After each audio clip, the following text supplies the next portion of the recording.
السلام عليكم. كيف كتلاحظوا غادي نحضروا السردين في الفران، كيجينا مقرمش وكيجي لذيذ وصحي اكثر بواحد الشرموله اللي كتجينا خطيره ولذيذه، مختلفه على اللي معتمدينها دائما اللي كنحضروا بها السردين. نخليكم تعرفوا على المكونات.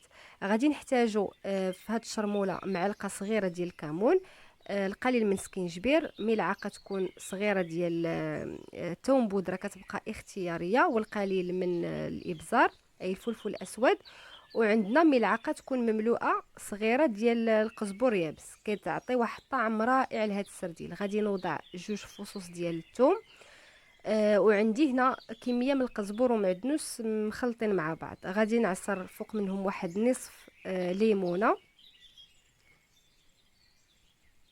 صافي. وهنا غادي نضيف تقريبا واحد 2 معالق يكونوا كبار ديال زيت الزيتون، وغادي نحاول هكا ندمج المكونات مع بعض.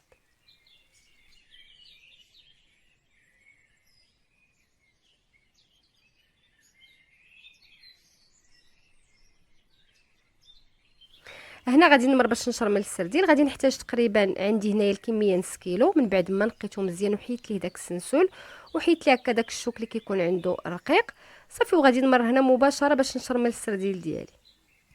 غادي نستمر بنفس الكيفيه حتى كنكمل الكميه اللي عندي.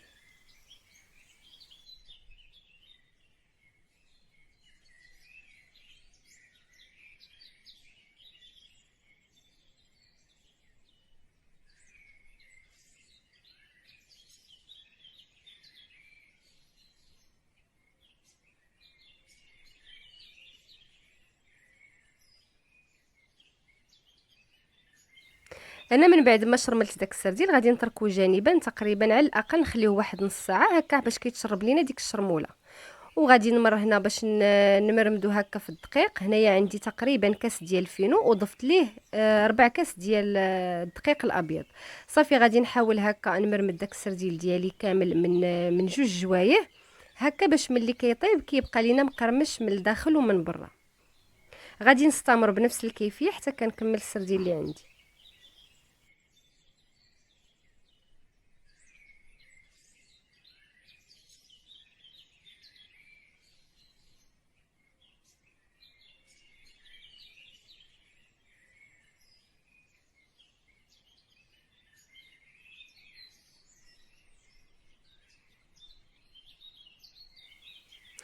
صافي هنا من بعد ما دوزتو في داك الدقيق غادي نحاول هكا نفرش الصفيحه ديال الفران واحد الورق ديال الزبده، وغادي ندهنها بقليل من زيت البلديه او الزيت الروميه على حسب الرغبه. وغادي نحاول هكا نطوي داك السرديل على 2 بهذا الشكل هذا ونوضعوه في ديك الصفيحه.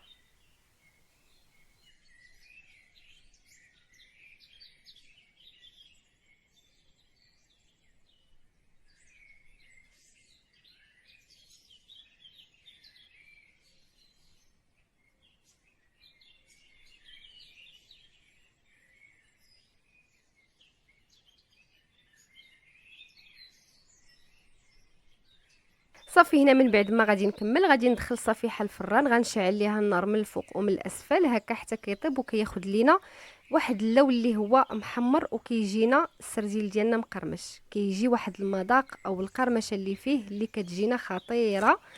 نتمنى ان شاء الله الوصفه ديال اليوم تنال الاعجاب ديالكم وتنال الاستحسان ديالكم، وكنشكركم بزاف على المتابعه. الى اللقاء مع وصفه جديده ان شاء الله.